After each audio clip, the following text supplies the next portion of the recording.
Hold on, we have a massive breakdown in the Liverpool camp. Negotiations with Ibrahima Konate are officially dead, and PSG is already circling.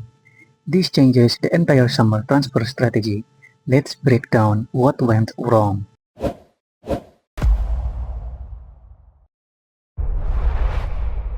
A center-back entering his prime usually becomes the easiest contract renewal in the building.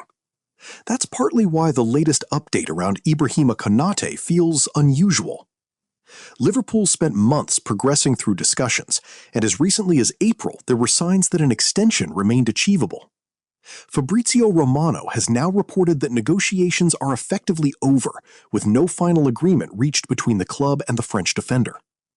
Reports in France continue to link him with PSG as the most likely destination. What makes this situation interesting is how different it looks from some of Liverpool's recent contract stories. Virgil van Dijk reached the stage where Liverpool already knew exactly what they were protecting. The leadership role was established. The tactical value was obvious. The risk calculation was straightforward. Konate sits in a different category. When available, he gives Liverpool physical traits that are difficult to replace: recovery speed, aerial dominance, the ability to defend large spaces behind the back line. Yet his Liverpool career has also contained interruptions through injuries and periods where consistency became part of the conversation. That creates a more complicated negotiation than the headline suggests. Liverpool are not evaluating a declining player. They are evaluating a player whose best years may still be ahead of him. The challenge is determining how much certainty exists inside that projection. A long-term contract is rarely about rewarding previous performances. Clubs are paying for the seasons that have not happened yet. If the player believes his market value is rising faster than the offer being presented, the gap becomes difficult to close. And that appears to be where this story may have drifted. There is also a timing issue that cannot be ignored. Liverpool are entering a summer that already carries significant recruitment pressure. The squad is dealing with major departures, positional adjustments, and several areas that still require investment. Losing a starting center-back through a contract breakdown changes the scale of the work. Not because Liverpool lack young defenders, because development plans and emergency plans are never the same thing.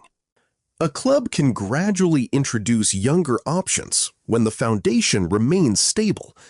The calculation changes when those younger players suddenly become part of the immediate solution. It is worth noting that none of the public reporting suggests a dramatic fallout. No public dispute, no major confrontation, no obvious breakdown beyond the inability to reach terms both sides considered acceptable. That distinction matters.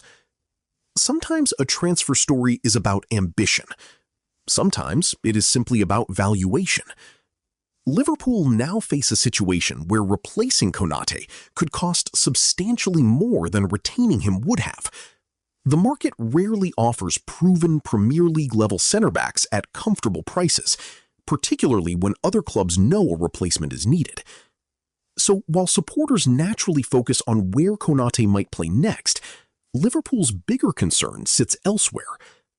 The comparison is not really between staying and leaving.